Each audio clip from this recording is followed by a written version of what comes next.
한양 북촌의 기와집들 사이로 초가을 바람이 스며들던 날, 대제학 송영감의 저택에는 사람의 발길이 끊이지 않았다.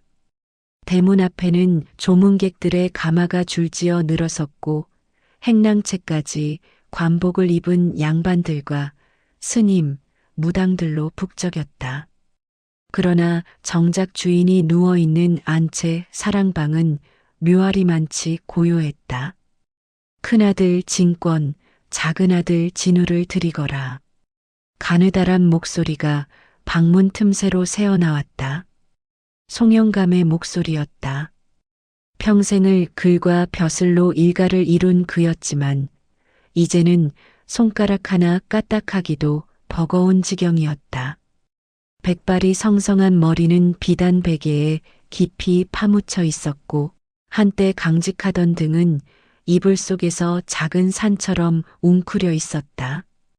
두 아들이 방으로 들어섰다. 장남 진권은 35의 나이답게 당당한 걸음걸이로 아버지 곁에 무릎을 꿇었다. 반들반들한 갓에 비단 도포를 걸친 그의 모습은 영락없는 양반 날이었다. 반면 29의 차남 진우는 형보다 수수한 회색 도포를 입고 조용히 자리에 앉았다. 그의 눈빛은 깊고 차분했으나 형의 화려함에 비하면 어딘가 초라해 보이기까지 했다. 너희들을 부른 것은 마지막 유언 때문이 아니다. 송영감이 가까스로 입을 열었다.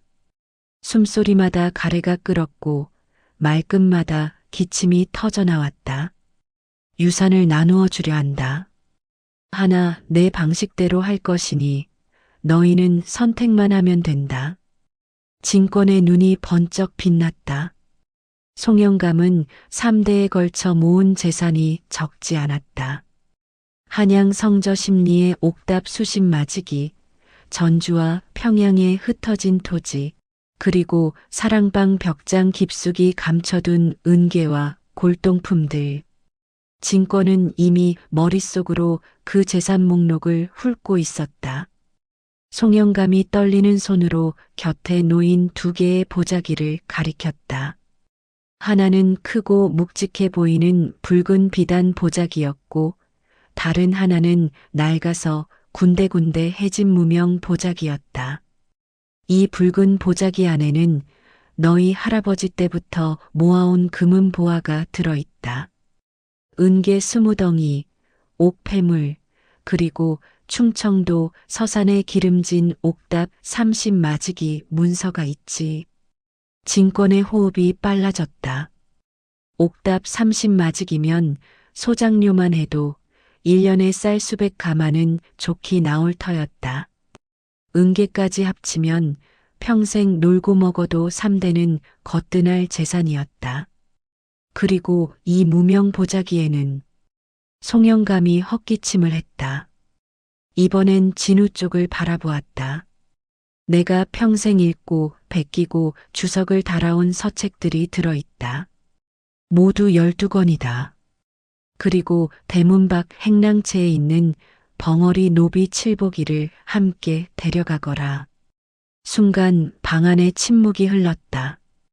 진권은 고개를 갸웃거렸고 진우는 아버지의 눈을 조용히 바라보았다.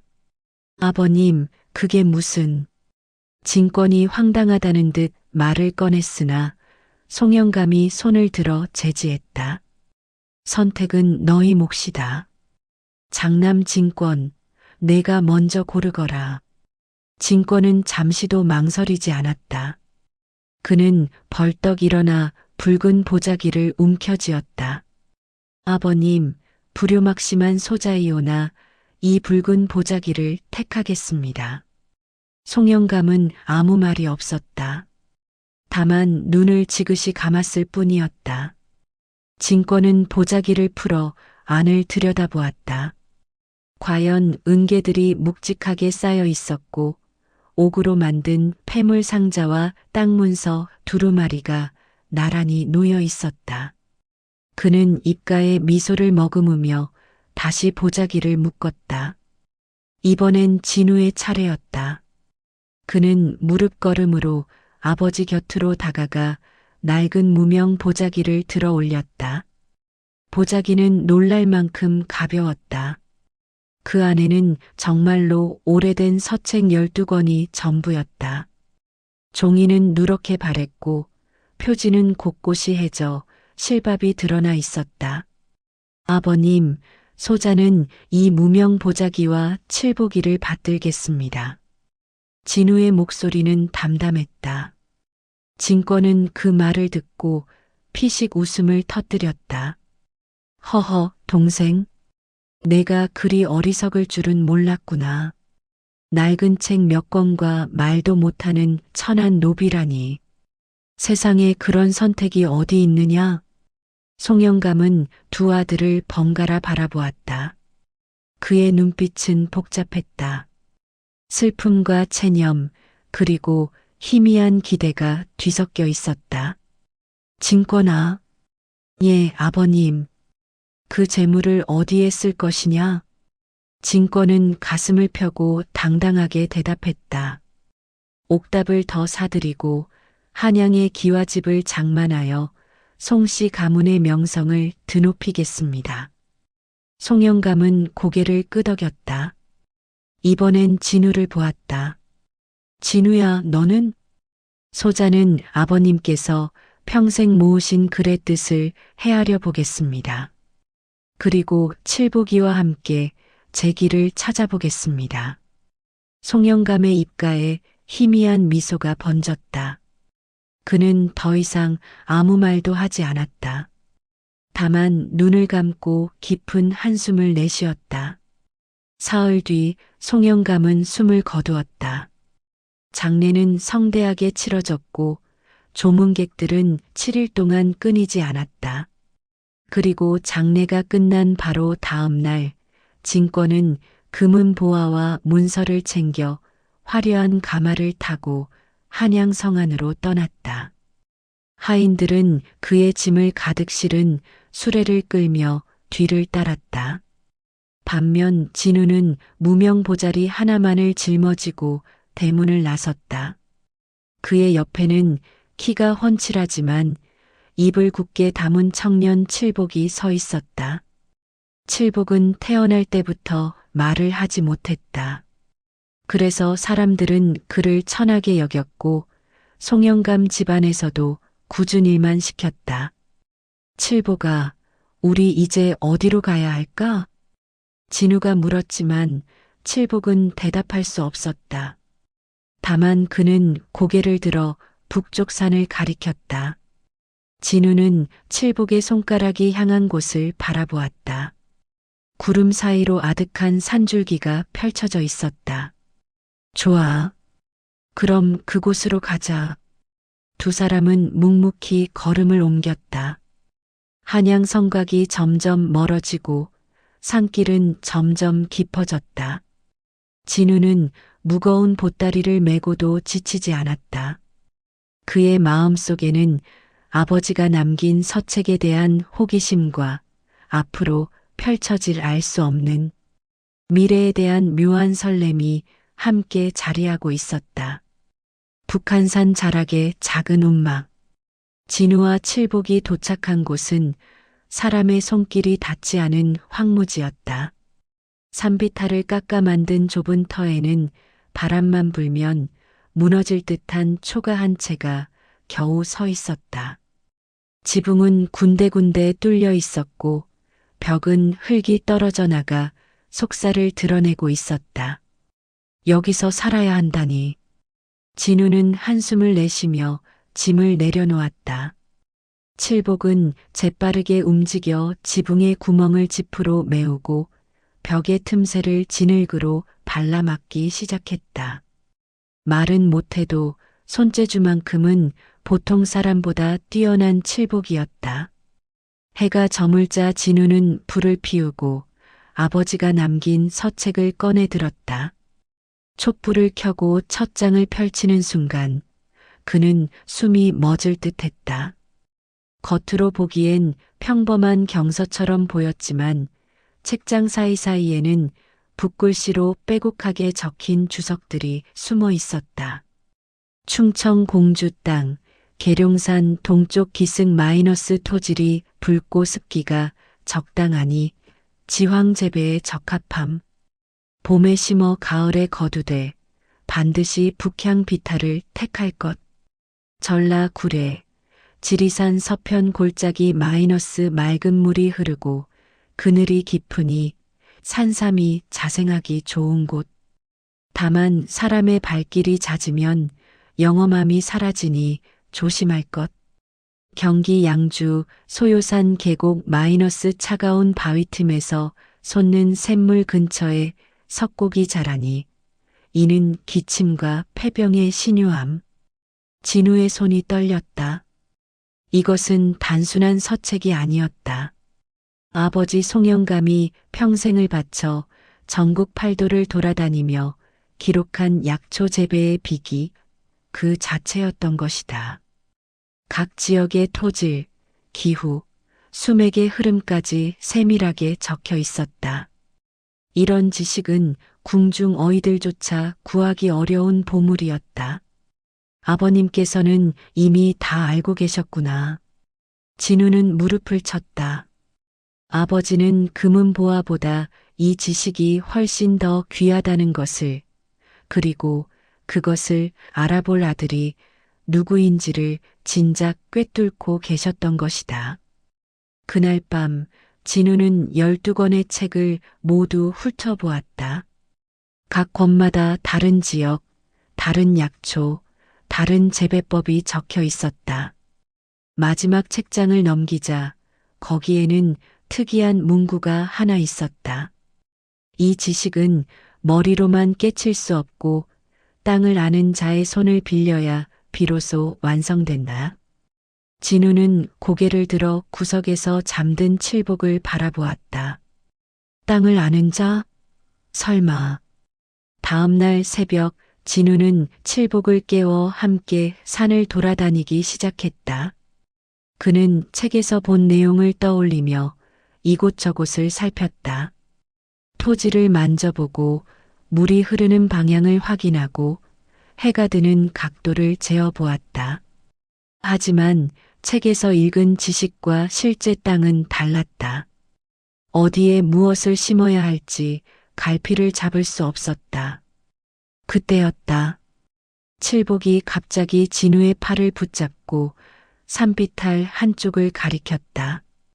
진우가 따라가 보니 그곳은 평범한 바위투성이 땅이었다. 잡초만 무성하게 자라고 있을 뿐 아무것도 기대할 수 없어 보이는 곳이었다. 여기가 왜? 칠복은 대답 대신 무릎을 꿇고 땅을 파기 시작했다. 맨손으로 흙을 걷어내자 그 아래에서 축축한 검은 흙이 드러났다. 칠복은 그 흙을 한 움큼 쥐어 코에 가져다 대고 냄새를 맡았다. 그리고는 고개를 크게 끄덕였다. 진우는 칠복의 행동을 유심히 지켜보았다. 칠복은 다시 땅을 더 깊이 파기 시작했다. 한자쯤 팠을까 갑자기 물기가 스며 나왔다. 땅속 깊은 곳에 수맥이 흐르고 있었던 것이다. 수맥이라고? 이런 메마른 곳에? 진우는 서책을 펼쳐 확인했다. 과연 책에는 이렇게 적혀 있었다. 겉으로 메마르되 속으로 습한 땅, 이런 곳에 지황을 심으면 뿌리가 깊게 내려 약효가 배가 된다. 진우는 전율을 느꼈다. 칠복은 글을 읽을 줄도 모르고 말조차 할 수 없었다. 하지만 그에게는 땅이 말을 걸어왔다.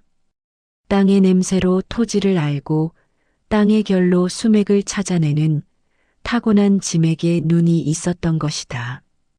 칠복아. 진우가 칠복의 어깨를 붙잡았다. 너는 하늘이 내린 재능을 가지고 있구나. 사람들이 내가 말을 못한다고 천하게 여겼지만 너는 땅의 말을 듣는구나. 칠복의 눈에 눈물이 그렁거렸다.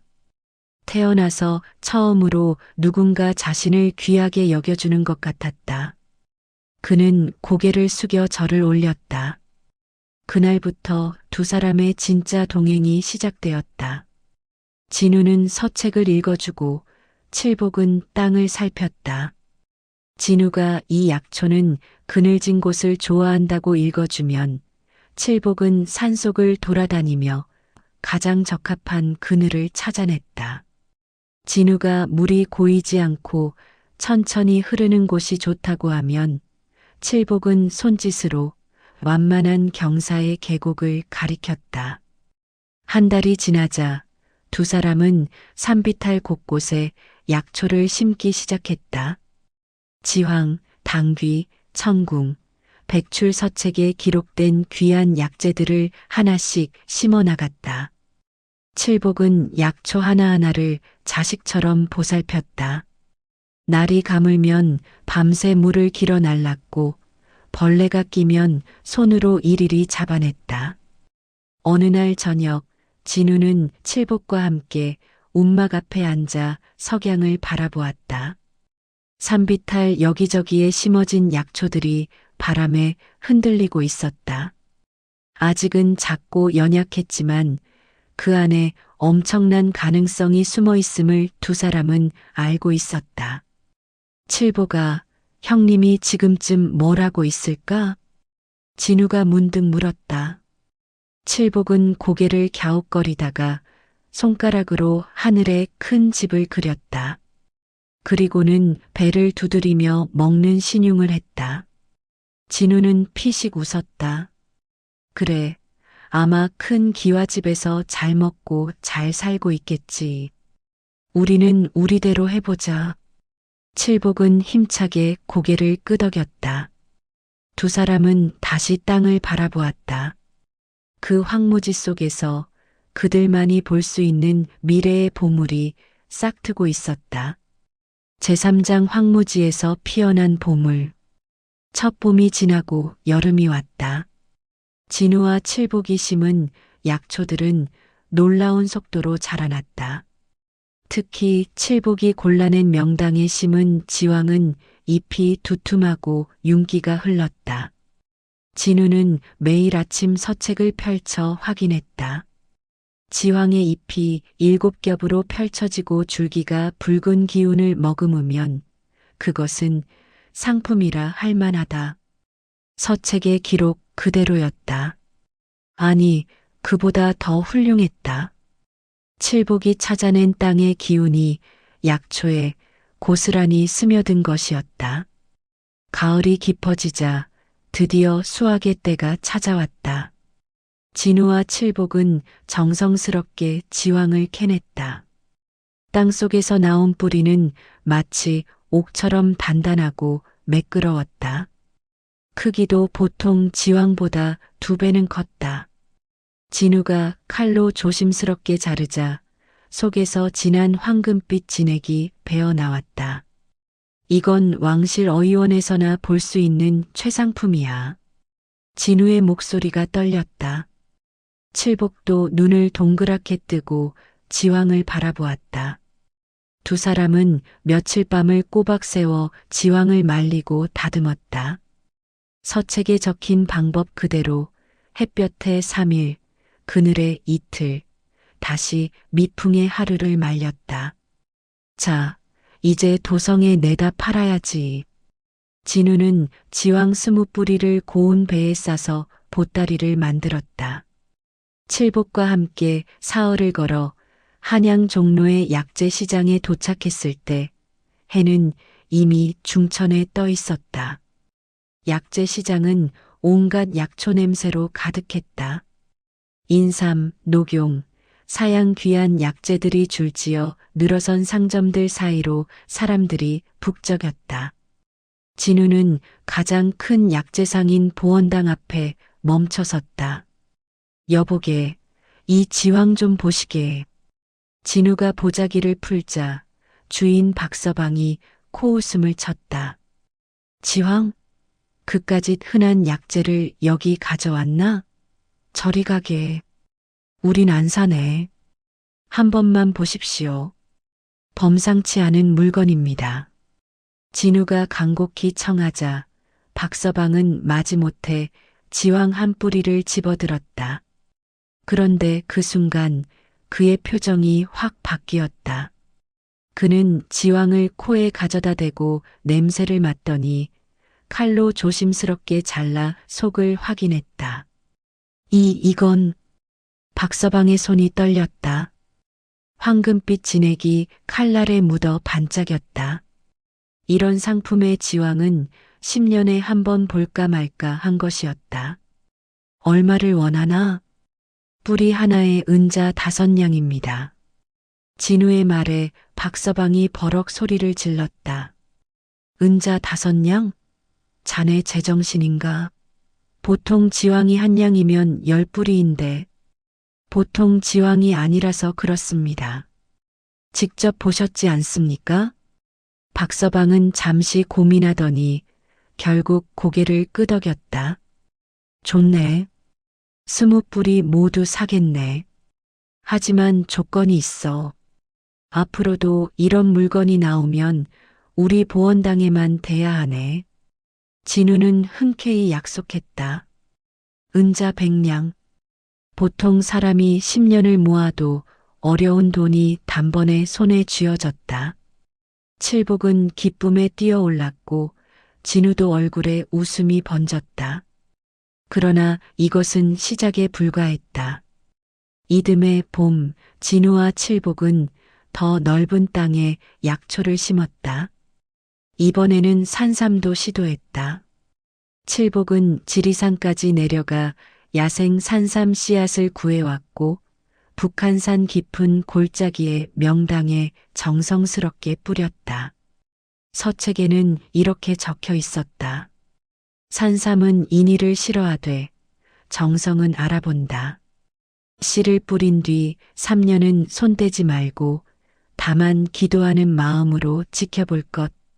그 3년 동안 진우는 다른 약초로 돈을 벌었다.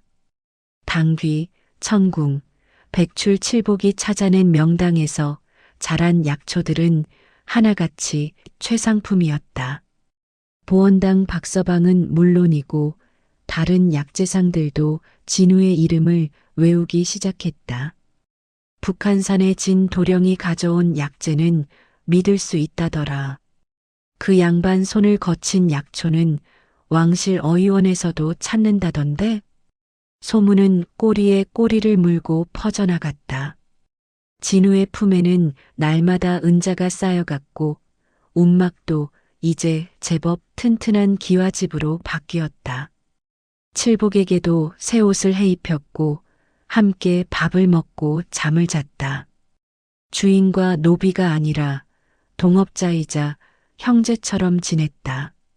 3년이 흐른 어느 가을날 칠복이 진우의 손을 잡아 끌었다. 산삼을 심었던 골짜기로 가는 길이었다. 진우는 가슴이 두근거렸다. 혹시 골짜기에 도착하자 진우는 탄성을 질렀다. 바위 틈 사이로 굵직한 산삼이 자라나 있었다. 잎은 5갈래로 펼쳐져 있었고 뿌리는 땅속 깊이 박혀 있을 것이 분명했다. 칠보가 조심스럽게 캐자 두 사람은 마치 보물을 다루듯 산삼을 캐냈다. 뿌리가 드러났을 때 진우는 숨이 멎는 줄 알았다. 사람 형상을 한 산삼이었다. 머리, 팔, 다리가 또렷했고 수염처럼 가는 뿌리까지 온전했다. 이런 산삼은 1000냥을 주고도 구하기 어려운 영물이었다. 진우는 산삼을 옥합에 담아 직접 왕실 어의원을 찾아갔다. 대전어의 김대감은 산삼을 보자마자 무릎을 쳤다. 이런 영물을 어디서 구했는가? 직접 키웠습니다. 키웠다고? 산삼을 키우다니 자네 보통 사람이 아니로군. 김대감은 산삼을 은자 500냥에 샀다. 그것도 모자라 앞으로 이런 약재가 나오면 꼭 어의원으로 먼저 가져오라고 신신당부했다. 진우가 북한산 집으로 돌아왔을 때 그의 품에는 은자 500냥이 들어 있었다. 칠복은 기쁨에 어찌할 바를 몰라 했다. 진우는 칠복의 어깨를 두드렸다. 칠복아, 이제 우리 상단을 차려야겠다. 진복당이라고 이름 짓자. 나의 진자, 너의 복자를 합쳐서 말이야. 칠복의 눈에 눈물이 그렁거렸다. 천한 노비의 이름이 상단 이름에 들어가다니. 그는 땅에 엎드려 절을 올렸다. 그로부터 3년 뒤 진복당은 한양에서 가장 유명한 약재 상단이 되었다. 종로 한복판에 3층 기와집을 세웠고 전국 팔도에서 약재 구매상들이 몰려들었다. 진우는 35의 젊은 나이에 도성 최고의 약재 거상이 되었다. 사람들은 수군거렸다. 대제학 속 영감의 차남이 대단한 인물이 되었다던데 낡은 책과 벙어리 노비만 받았다면서 그게 어찌 이런 부를 이루었단 말인가. 하지만 진우는 알고 있었다. 진짜 보물은 금은 보화가 아니라 지식과 사람을 알아보는 눈이었다는 것을. 같은 시각 한양 성 남쪽 허름한 주막. 누더기를 걸친 사내가 탁자 모퉁이에서 막걸리를 홀짝이고 있었다. 기름때가 낀 갓은 찌그러졌고 한때는 비단이었을 도포는 너덜너덜해져 있었다. 바로 진권이었다. 이봐, 거기 양반. 술값 낼 돈이나 있어? 주모가 비아냥거리며 다가왔다. 진권은 주머니를 뒤적여 동전 몇 잎을 꺼내 탁자에 던졌다. 주모는 코웃음을 치며 돌아섰다. 내가 어쩌다 이 지경이 되었단 말인가. 진권의 머릿속에 지난 7년이 주마등처럼 스쳐 지나갔다. 아버지 송영감의 장례를 치른 직후 진권은 한양 성안 경복궁 근처에 화려한 기와집을 샀다. 은자 100냥을 들여 대문에 금칠을 하고 온돌방을 10개나 만들었다. 하인도 20명을 들였고 기생들을 불러 연일 잔치를 벌였다. 송진권 나리께서 오셨습니다. 그가 주막에 들어서면 사람들이 일제히 허리를 굽혔다. 진권은 그 기분이 좋았다. 은자를 아낌없이 뿌리며 술과 음식을 대접했다. 사람들은 그를 의협심 넘치는 대인배라고 칭송했다. 하지만 그들은 진권의 돈을 노리는 아첨꾼들이었다. 날이 제게 은자 10냥만 구워 주십시오. 한 달 뒤 갑절로 갚겠습니다. 날이 좋은 장사가 있습니다. 명나라 비단을 들여와 팔면 큰 돈을 벌 수 있습니다. 날이 저 북쪽 땅에 금광이 있다는 소문이 돕니다. 함께 투자하시지요. 진권은 그들의 말을 고지곱게 믿었다. 은자를 빌려주었지만 돌아온 것은 없었고 장사는 모두 실패했으며 금광은 애초에 존재하지도 않았다. 은계가 하나씩 사라져갔다. 설상가상으로 진권은 투전판에 빠졌다. 처음에는 재미삼아 시작했지만 이기는 맛에 중독되고 말았다. 한 번은 은자 50냥을 따기도 했다. 하지만 도박판의 법칙은 냉혹했다. 따는 날보다 잃는 날이 훨씬 많았다. 날이 오늘 운이 좋으실 겁니다. 한 판만 더 하시지요. 이번에는 제가 필승법을 알려드리겠습니다. 간사한 노름꾼들은 진권을 투전판에 묶어두고 조금씩 그의 재산을 빨아먹었다. 어느새 은계 20덩이는 모두 사라졌고 옥 폐물도 하나씩 전당포로 들어갔다. 3년이 지났을 무렵 진권은 충청도 서산의 옥답까지 팔아야 했다. 아버지가 물려준 그 기름진 땅. 하지만 그것도 투전판 빚을 갚기에는 부족했다. 날이 빚이 은자 200냥입니다. 언제 갚으실 겁니까? 빚쟁이들이 대문 앞에 몰려들기 시작했다. 진권은 도망치듯 기와집을 버리고 성 밖으로 나왔다. 남은 것이라곤 몸에 걸친 도포 한 벌뿐이었다. 4년째 되던 해 진권은 경기도 양주의 작은 농가에 머슴으로 들어갔다.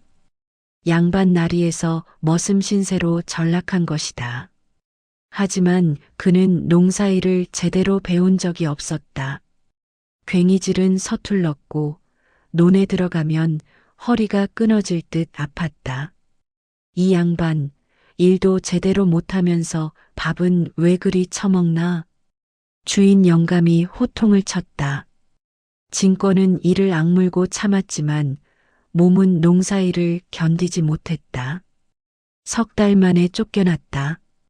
5년째 진권은 길거리를 떠돌았다. 한때 비단 옷을 입고 기생을 거느리던 그가 이제는 남의 집 처마 밑에서 잠을 청했다. 지나가는 행인들에게 손을 벌렸지만 돌아오는 것은 차가운 시선뿐이었다. 6년째 되던 해 하늘마저 등을 돌렸다. 극심한 가뭄이 삼남 지방을 휩쓸었다. 농사는 말라 죽었고 쌀값은 천정부지로 치솟았다. 굶주린 사람들이 거리를 메웠고 진권도 그중 하나가 되었다. 어느 날 진권은 종로 한복판을 지나가다 화려한 3층 기와집을 보았다. 현판에는 진복당이라는 글씨가 금빛으로 빛나고 있었다. 많은 사람들이 드나들고 비단 옷을 입은 상인들이 허리를 굽히고 있었다. 저게 요즘 도성에서 제일 잘 나가는 약재 상단이라지.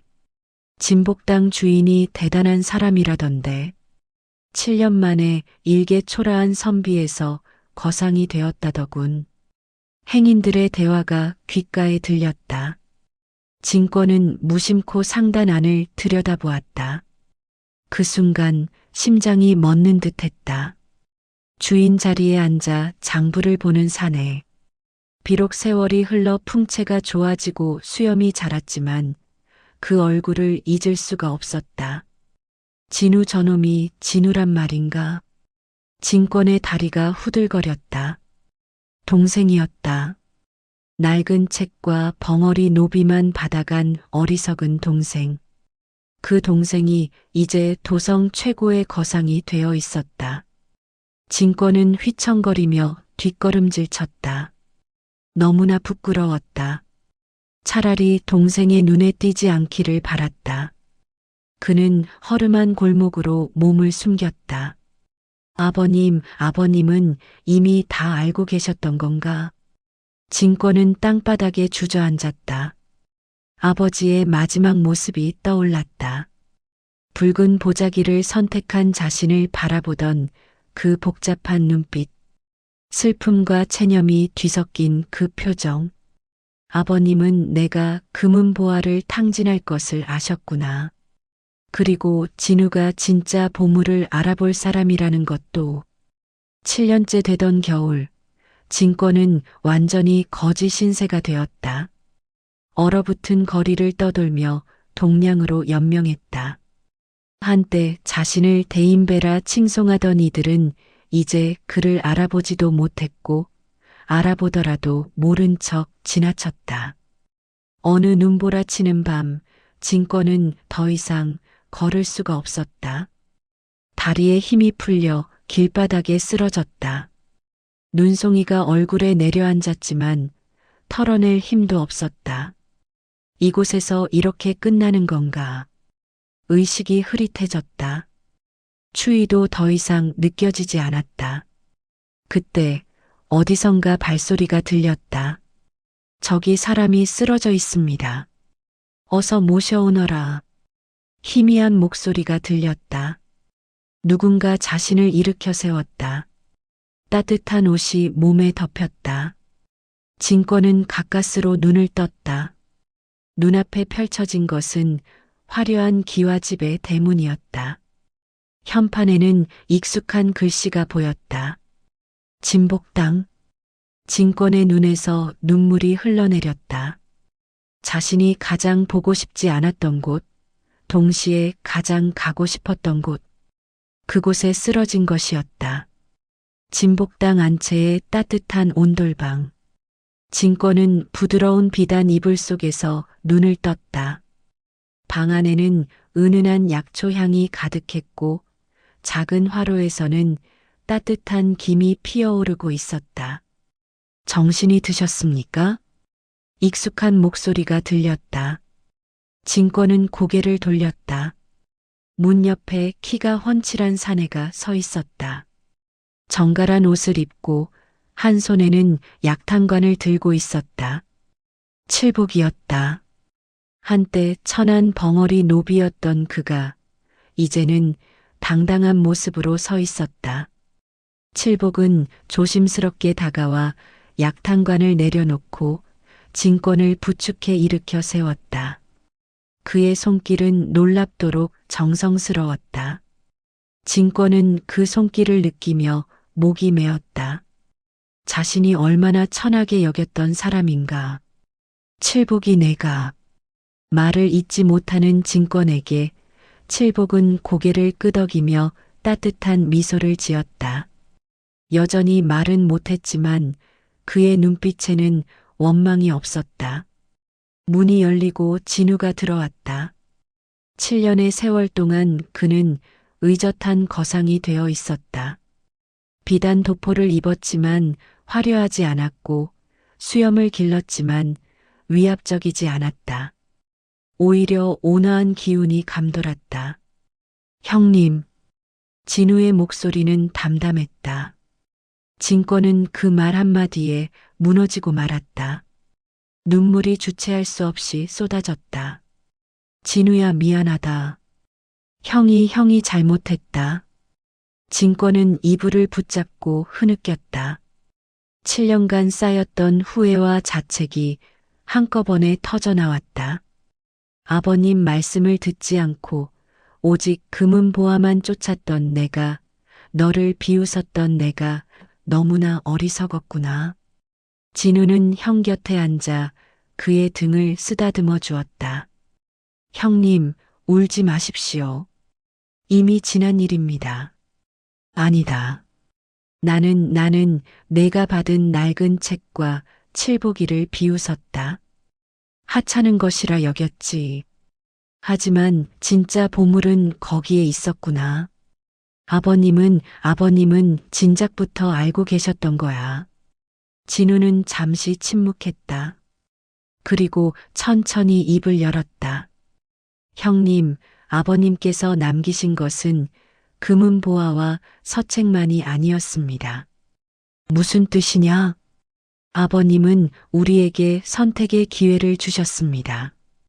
겉으로 보이는 가치를 택할 것인가, 아니면 숨겨진 진실을 볼 것인가.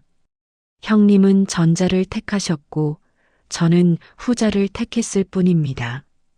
진권은 고개를 들어 동생을 바라보았다. 진우의 눈빛은 맑았다. 거기에는 형을 비난하는 기색이 전혀 없었다. 하지만 형님, 제가 깨달은 것이 하나 있습니다. 진짜 보물은 서책도 금은보화도 아니었습니다. 그럼 무엇이더냐? 진우는 칠복을 바라보았다. 칠복은 수줍게 미소 지으며 고개를 숙였다. 사람입니다, 형님. 사람을 보는 눈. 그것이야말로 아버님께서 우리에게 가르치고 싶으셨던 것입니다.